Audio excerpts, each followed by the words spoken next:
नमस्कार दोस्तों, आप सभी का स्वागत है आज के इस वीडियो में। तो चलिए जानते हैं मध्य प्रदेश के सभी 55 जिलों के छोटी बड़ी खबरों को केवल 20 मिनट में। लेकिन उससे पहले आप यह वीडियो किस जिले, गांव, शहर या मोहल्ले से देख रहे हैं, हमें कमेंट करके जरूर बताएं, ताकि हम आपके गांव, शहर, मोहल्ले की खबर आप तक सबसे पहले पहुंचा सकें। अगर खबरें आपको पसंद आए तो हमारे वीडियो को लाइक करके चैनल को सब्सक्राइब जरूर करें। मध्य प्रदेश की पूर्व मुख्यमंत्री उमा भारती के परिवार को जान से मारने और बम से उड़ाने की धमकी मिली है। मामले में उनकी बहू और जिला पंचायत अध्यक्ष उमिता राहुल लोधी ने देहात थाने में शिकायत दर्ज कराई है। पुलिस ने अज्ञात आरोपितों के खिलाफ भारतीय न्याय संहिता की विभिन्न धाराओं के तहत मामला दर्ज कर जांच शुरू कर दी है। घटनाक्रम 22 फरवरी की रात का है। मध्य प्रदेश के उज्जैन में स्थित कार्तिक मेला ग्राउंड पर मंगलवार शाम 5 बजे ग्रामीण डाक सेवक सम्मेलन आयोजित होगा। कार्यक्रम के मुख्य अतिथि सीएम डॉक्टर मोहन यादव होंगे और अध्यक्षता केंद्रीय मंत्री ज्योतिरादित्य सिंधिया करेंगे। सम्मेलन में 7,000 ग्रामीण डाक सेवक जीडीसी शामिल होंगे। मध्य प्रदेश की राजधानी भोपाल में 24 फरवरी यानी मंगलवार को इंडो यूएस ट्रेड डील विरोध में किसान महाचौपाल आयोजित की जाएगी। इस महाचौपाल में लोकसभा नेता प्रतिपक्ष राहुल गांधी और राष्ट्रीय अध्यक्ष मल्लिकार्जुन खड़गे शामिल होंगे। राहुल गांधी के कल 1 बजे दोपहर में भोपाल पहुंचने की संभावना है। हाल ही में प्रदेश सरकार ने वर्ष 2026 का बजट प्रस्तुत किया है, जिसके बाद से भाजपा नेता बजट को सर्वांगीण विकास का प्रतीक बताकर हर जिले में वार्ता ले रहे हैं। मंगलवार को पूर्व केंद्रीय मंत्री और मंडला सांसद फग्गन सिंह कुलस्ते ने बालाघाट के भाजपा कार्यालय में वार्ता ली। लोकसभा में नेता प्रतिपक्ष राहुल गांधी आज भोपाल में हैं। वे भारत अमेरिका ट्रेड डील के विरोध में कांग्रेस द्वारा आयोजित किसान चौपाल में शिरकत कर रहे हैं। कार्यक्रम में शामिल होने प्रदेश भर से हजारों किसान आए हैं। कांग्रेस की किसान चौपाल की गूंज विधानसभा में भी सुनाई दी। सीएम मोहन यादव ने इस मुद्दे पर राहुल गांधी को घेरा। भारत अमेरिका ट्रेड डील के विरोध में कांग्रेस ने आज राजधानी के जवाहर चौक पर विशाल किसान महाचौपाल का आयोजन किया है। कार्यक्रम में बड़ी संख्या में किसानों और कार्यकर्ताओं के जुटने का दावा किया गया। सागर से आई एक महिला कार्यकर्ता इंडिया नॉट फॉर सेल लिखी टी शर्ट पहनकर विरोध दर्ज कराती नजर आई। आयोजन के लिए करीब 50,000 लोगों की क्षमता वाला डोम तैयार किया गया है। सोमवार को प्रदेश का मौसम मिला जुला रहा। शाम 5:30 बजे तक ग्वालियर चंबल संभाग समेत जबलपुर में 0.4 मिलीमीटर, रीवा में 7.0 मिलीमीटर और सीधी में 0.4 मिलीमीटर बारिश दर्ज की गई। हल्की बारिश के चलते पूर्वी मध्य प्रदेश में तापमान 2 से 3 डिग्री सेल्सियस तक बढ़ गया, जबकि पश्चिमी इलाकों में 1 से 2 डिग्री की बढ़ोतरी दर्ज की गई। मध्य प्रदेश के मुख्यमंत्री मोहन यादव और केंद्रीय रेल मंत्री अश्विनी वैष्णव आज शाम 7:30 बजे भोपाल स्टेशन से 2 नई ट्रेनों भोपाल धनबाद एक्सप्रेस और भोपाल चोपन एक्सप्रेस को हरी झंडी दिखाकर ट्रेनों को रवाना किया जाएगा। कार्यक्रम में केंद्रीय रेल मंत्री वर्चुअल रूप से शामिल रहेंगे। भारत निर्वाचन आयोग के आदेश पर 4 नवंबर से शुरू हुआ एसआईआर का काम पूरा हो गया है और जिले की अंतिम मतदाता सूची भी प्रकाशित हो गई है। ऐसे में आपके मन में यह सवाल आ रहा होगा कि हम अपना नाम सूची में कैसे तलाशें कि आप भोपाल के मतदाता हैं या नहीं। यदि आपका नाम दर्ज है और किसी तरह की त्रुटि है तो अब भी सुधार करवा सकते हैं। मध्य प्रदेश में लाडली लक्ष्मी योजना के तहत पंजीकृत 52.35% बच्चियों ने ही कक्षा 6वीं तक पढ़ाई की है। वहीं 19.97% लाडली लक्ष्मियों ने कक्षा 12वीं, 5.83% ने स्नातक और 0.33% ने स्नातकोत्तर में प्रवेश लिया है। यह जानकारी महिला बाल विकास मंत्री निर्मला भूरिया ने प्रताप ग्रेवाल के प्रश्न पर दी। आर्थिक तंगी में दोस्त से लिया गया 11 लाख रुपए का कर्ज एक व्यक्ति के लिए भारी पड़ गया। मदद के नाम पर दिए गए उधार को ब्याज के जाल में फंसाकर आरोपित ने 26 लाख रुपए मूल्य की जमीन अपने नाम कराने का षड्यंत्र रच लिया। मामले का खुलासा होने पर गौर चौकी पुलिस ने आरोपित के खिलाफ धोखाधड़ी सहित विभिन्न धाराओं में प्रकरण दर्ज कर जांच शुरू कर दी है। नर्मदा तट के 300 मीटर प्रतिबंधित दायरे में अवैध निर्माण का खेल तेज हो गया है। शहर और ग्रामीण क्षेत्रों में पहले अवैध कॉलोनियां विकसित करने वाले बिल्डर अब नर्मदा किनारे फार्म हाउस और प्लॉट बेच रहे हैं। चौंकाने वाली बात यह है कि कई स्थानों पर सरकारी नहर और जमीन पर भी निर्माण कर दिया गया है। प्रशासन ने सख्ती के संकेत दिए हैं, लेकिन जमीन पर अवैध गतिविधियां जारी हैं।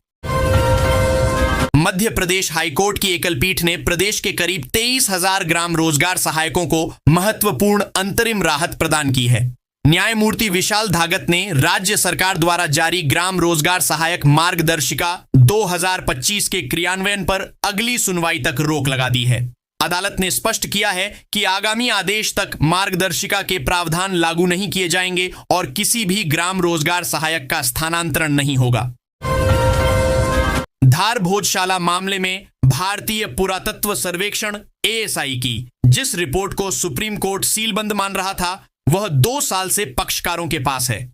यह खुलासा सोमवार को उस वक्त हुआ जब हाई कोर्ट ने मामले की सुनवाई करते हुए सर्वेक्षण रिपोर्ट के बारे में जानकारी मांगी। आज 24 फरवरी मंगलवार को मध्य प्रदेश में राजनीतिक और क्राइम से लेकर मौसम तक कई तरह की खबरें सुर्खियों में हैं। अगर आप हर जिले की छोटी बड़ी खबरों से अपडेट रहना चाहते हैं तो ZMPCG के लाइव ब्लॉग पर बने रहें, जहां आपको एक क्लिक में सारी खबरें मिलेंगी। मुख्यमंत्री मोहन यादव की अध्यक्षता में हुई मंत्रिपरिषद बैठक में राज्य सरकार ने कई बड़े फैसले लिए, लेकिन इन सभी फैसलों में सबसे प्रमुख फैसला राज्य में 5 प्रमुख कृषि योजनाओं को जारी रखने की मंजूरी है। कांग्रेस के राष्ट्रीय अध्यक्ष मल्लिकार्जुन खड़गे किसान महाचौपाल में भाजपा सरकारों पर जमकर गुस्सा हुए। उन्होंने ट्रंप से लेकर मोदी सरकार और किसानों के मुद्दे पर मध्य प्रदेश के पूर्व सीएम शिवराज सिंह चौहान पर भी जमकर हमला बोला। इस मौके पर मंच पर लोकसभा में नेता प्रतिपक्ष राहुल गांधी, MP विधानसभा में नेता प्रतिपक्ष उमंग सिंघार, मध्य प्रदेश कांग्रेस के प्रदेश अध्यक्ष जीतू पटवारी सहित अनेक कांग्रेस नेता मौजूद थे। कृषि उत्पादन में मध्य प्रदेश देश के शीर्ष राज्यों में शामिल है। प्रदेश ने खाद्यान्न, दलहन और तिलहन उत्पादन में अग्रणी स्थान प्राप्त किया है। मुख्यमंत्री डॉक्टर मोहन यादव ने कहा कि केंद्र सरकार द्वारा जारी आर्थिक सर्वेक्षण 2025 से 26 के अनुसार प्रदेश खाद्यान्न, दलहन तथा तिलहन फसलों के उत्पादन में शीर्ष 3 राज्यों में शामिल रहा है। मध्य प्रदेश ने कुल 46.63 मिलियन टन खाद्यान्न उत्पादन के साथ देश में दूसरा स्थान प्राप्त किया, जो राष्ट्रीय उत्पादन का लगभग 13.04% है। मध्य प्रदेश के मुख्यमंत्री डॉक्टर मोहन यादव और केंद्रीय रेल मंत्री अश्विनी वैष्णव आज शाम 7:30 बजे भोपाल स्टेशन से 2 नई ट्रेनों, जिनमें भोपाल धनबाद एक्सप्रेस और भोपाल चोपन एक्सप्रेस को हरी झंडी दिखाकर रवाना करेंगे। भोपाल रेलवे स्टेशन पर होने वाले इस कार्यक्रम में केंद्रीय रेल मंत्री वर्चुअली शामिल होंगे। मध्य प्रदेश में दूध उत्पादन में बढ़ोतरी के लिए हर संभव प्रयास किए जा रहे हैं। इसके लिए राज्य सरकार ने मुख्यमंत्री दुधारू पशु प्रदाय योजना प्रारंभ की है। राज्यपाल मंगूभाई पटेल ने योजना की समीक्षा की। उन्होंने कहा कि मुख्यमंत्री दुधारू पशु प्रदाय योजना सबसे गरीब के जीवन में खुशहाली लाने का उपक्रम है। राज्यपाल मंगूभाई पटेल ने योजना की प्रक्रियाओं और क्रियान्वयन में गरीब के हितों को सर्वोच्च प्राथमिकता देने को कहा। जिले में एक बार फिर साइबर ठग सक्रिय हो गए हैं। इस बार निशाना बने हैं निवर्तमान SDOP डॉक्टर नागेंद्र सिंह। उनके नाम से फेसबुक पर फर्जी ID बनाकर लोगों को मैसेंजर के जरिए सस्ते घरेलू सामान बेचने का लालच दिया जा रहा है। जानकारी के मुताबिक बीते माह डॉक्टर नागेंद्र सिंह का तबादला उमरिया से बेरछा हो चुका है। इसी बीच किसी अज्ञात व्यक्ति ने उनके नाम और पद का इस्तेमाल करते हुए सोशल मीडिया पर फर्जी प्रोफाइल बना ली। माध्यमिक शिक्षा मंडल द्वारा हाई स्कूल एवं हायर सेकेंडरी मुख्य परीक्षा आयोजित की जा रही है। परीक्षाएं 10 फरवरी से 7 मार्च तक सुबह 9 बजे से दोपहर 12 बजे तक संचालित की जा रही हैं। जिले में कुल 84 परीक्षा केंद्र बनाए गए हैं। सोमवार को हायर सेकेंडरी परीक्षा के अंतर्गत जीव विज्ञान विषय की परीक्षा जिले के 79 परीक्षा केंद्रों पर आयोजित की गई। आयोजित परीक्षा में कुल 3,452 परीक्षार्थी दर्ज थे, जिनमें से 3,422 परीक्षार्थी उपस्थित रहे एवं 30 परीक्षार्थी अनुपस्थित रहे। मधोश अदनान सामी लाइव शो को लेकर उठे विवाद पर गायक अदनान सामी की ओर से पुलिस को विस्तृत जवाब सौंपा गया है। जवाब में आयोजक पर वादा खिलाफी का आरोप लगाते हुए कहा गया है कि तय शर्तों के बावजूद कार्यक्रम की तैयारी नहीं की गई और शो से कुछ घंटे पहले इसे रद्द कर दिया गया। असंगठित क्षेत्र में कार्यरत श्रमिकों को बुढ़ापे में आर्थिक सुरक्षा प्रदान करने के उद्देश्य से केंद्र सरकार द्वारा संचालित प्रधानमंत्री श्रम योगी मानधन योजना जिले में प्रभावी रूप से लागू की जा रही है। श्रम पदाधिकारी केबी मिश्रा ने बताया कि योजना के अंतर्गत अधिक से अधिक पात्र श्रमिकों को जोड़ने के निर्देश दिए गए हैं। जिले में अब तक लगभग 4,672 श्रमिकों ने पंजीयन कराया है। यह योजना 22 जुलाई 2019 से संचालित है। नई परिवहन नीति के विरोध में 2 मार्च से पूरे प्रदेश में बस सेवाएं ठप होने जा रही हैं। मध्य प्रदेश बस ओनर्स एसोसिएशन के बैनर तले मध्य प्रदेश के सभी निजी बस संचालकों ने अपनी बसों के पहिए जाम करने का ऐलान किया है। बस ओनर्स एसोसिएशन का कहना है कि 24 दिसंबर 2025 को राज्य सरकार द्वारा जारी की गई नई परिवहन नीति निजी बस ऑपरेटरों के हितों के खिलाफ है। यात्रियों की सुविधाओं में विस्तार करते हुए रेलवे मंत्रालय ने रांची रोड, टोरी और गढ़वा रोड के रास्ते एक जोड़ी नई ट्रेन के परिचालन को हरी झंडी दे दी है। आगामी 27 फरवरी से भोपाल धनबाद भोपाल एक्सप्रेस गाड़ी संख्या 11,631/11632 का नियमित परिचालन शुरू हो जाएगा। धनबाद मंडल के मुख्य जनसंपर्क पदाधिकारी सरस्वती चंद्र ने बताया कि यह ट्रेन सप्ताह में 3 दिन चलाई जाएगी, जिससे मध्य प्रदेश और झारखंड के बीच कनेक्टिविटी और मजबूत होगी। मध्य प्रदेश में विद्यार्थियों को रोजगारोन्मुखी शिक्षा उपलब्ध कराने पर जोर दिया जा रहा है। पढ़ाई पूरी होते ही अच्छी नौकरी मिले, इसकी कवायद की जा रही है। इसके लिए उच्च शिक्षा विभाग ने पहल की है। रोजगारोन्मुखी शिक्षा के लिए बुधवार को बोर्ड ऑफ अप्रेंटिसशिप ट्रेनिंग पश्चिमी क्षेत्र मुंबई के साथ उच्च शिक्षा विभाग द्वारा समझौता ज्ञापन MOU पर हस्ताक्षर किए जाएंगे। शहर की लाइफलाइन बड़ा तालाब 30 साल में 10 वर्ग किलोमीटर छोटा हो गया और जिम्मेदार जिला प्रशासन, नगर निगम के अधिकारी आंख बंद कर बैठे रहे। कैचमेंट क्षेत्र में भूमाफिया ने कब्जा कर फार्म हाउस, रिसॉर्ट, पक्के मकान, बंगले, मैरिज गार्डन आदि बनाए हैं, जिनमें ड्रग्स की पार्टियां चलती हैं। सेप्ट की रिपोर्ट के आधार पर सीमा बताने वाली पीले कलर की मुनारें लगाई गई थीं, उन्हें उखाड़कर फेंक दिया है। यह जानकारी सांसद आलोक शर्मा ने सोमवार को कलेक्ट्रेट में एक विशेष बैठक के दौरान दी। जबलपुर भोपाल राष्ट्रीय राजमार्ग 45 पर शहपुरा में बने रेलवे ओवरब्रिज ROB का 6 माह में दूसरा हिस्सा ढहने के बाद जबलपुर से भोपाल दिल्ली तक हड़कंप है। सोमवार देर रात मामले में ठेका कंपनी के 2 प्रतिनिधियों पर FIR दर्ज कराते हुए निर्माण के समय पदस्थ रहे MPRDC के अधिकारियों की पेंशन रोकने पत्र लिखा गया है। मामले में केंद्रीय सड़क परिवहन मंत्रालय ने भी जांच शुरू कर दी है। शहर में साइबर अपराधियों का जाल लगातार फैलता जा रहा है। डिजिटल ठग अब नई नई चालें चलकर लोगों की जमा पूंजी मिनटों में साफ कर रहे हैं। ताजा मामलों में रिटायर्ड वन अधिकारी और एक पार्षद पति को ठगों ने अपना शिकार बनाया है। कांग्रेस के दिग्गज नेता और पूर्व मंत्री तेजीलाल सरेयाम का सोमवार को निधन हो गया। तेजीलाल सरेयाम के निधन से कांग्रेस पार्टी में शोक की लहर दौड़ गई। तेजीलाल सरेयाम की गिनती पूर्व CM कमलनाथ के करीबी नेताओं में होती थी। सरेयाम का अंतिम संस्कार छिंदवाड़ा जिले की झुन्नारदेव विधानसभा सीट के नीमकुही, जो कि तेजीलाल सरेयाम का गृह ग्राम है, वहां सोमवार शाम 4 बजे किया गया। उनकी अंतिम यात्रा में राजनीति से जुद्धे नेतागण, समाज सेवी और बद्धी संख्या में स्थानीय जनसमुदाय शामिल हुआ। मध्य प्रदेश में एक बार फिर मौसम का मिजाज बदल गया है।